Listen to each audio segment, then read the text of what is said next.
What's up, gangsters? Welcome to your 49th Android tutorial for the new Boston, again with me, Travis. What we're going to do in this tutorial is work within our open class, and also our our data class as well, kind of get the basic setup for our start intent for result, for the most part, or start activity for result.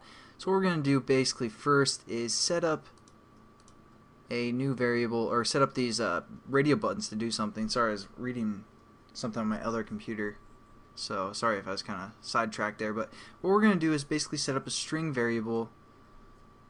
So we'll call this string, or we're going to set up a new variable above our class, and we're going to say send data. That's what we're going to call this. So we're going to set send data up within our switch case down here. We're going to say these are kind of the answers for the most part. Did we set up an answers? Not positive. No. Alright. So we're going to say send data, and we're going to say if it's crazy, we're going to say probably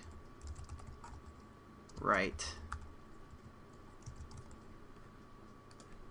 In quotations. Copy. Paste. Definitely right. And both will say spot on. I don't know. I hear a lot of British people say spot on. I think that's what they're saying. I don't know. But that's what we're going to roll with. So there we go. We basically set up our new text variable. And all we're going to do is set up our text view that we set up here, I believe. Yeah, test. And that's the text view below all of our radio buttons in our radio group. We're going to do that outside of our switching case, so we're just going to say test.setText. This is just to make sure our radio button's working, and we're going to set it to our send data.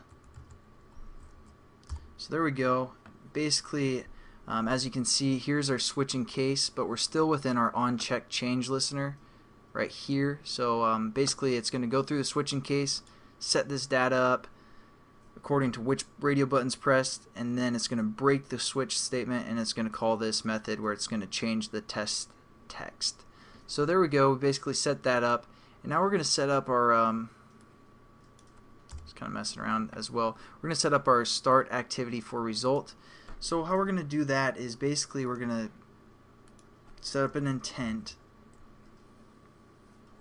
and well, first let's use the method start activity for result.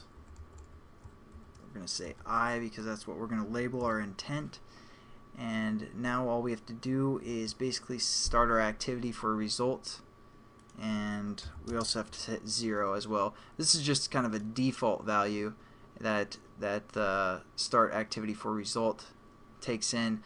As we used in the previous tutorial, I believe we set up a variable and we set that variable equal to 0. Basically, just you can also use 0. It's just kind of a default, no biggie. And then we're going to set up an intent, obviously. So we're going to call this intent I. We're going to set it equal to basically, again, the same way we set up our last activity for the most part. So we're going to say, or yeah, our last tutorial, I believe it was. So we're going to say intent I equals new intent.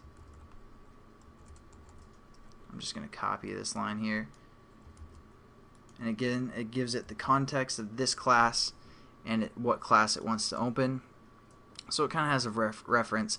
And then anytime we use this start activity for result, we need to import that method basically on activity result. So I'm just going to right click again, go to source, override implement methods, and this comes from our activity class. So we're going to say on activity result right here. Again, it takes in 2 integers and an intent.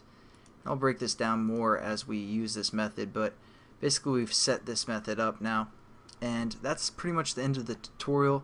Again, I'm just going to make sure those radio buttons work, and there we go. Again, I'll explain that a little bit more in the next tutorial when we work with the actual passing the data and getting the result data, but we're going to go through the start activity for now. And as you can see, this test changes with each click of the radio button, and it's pretty amazing for the most part. So I'll catch you guys in the next tutorial. Have a good one. Peace.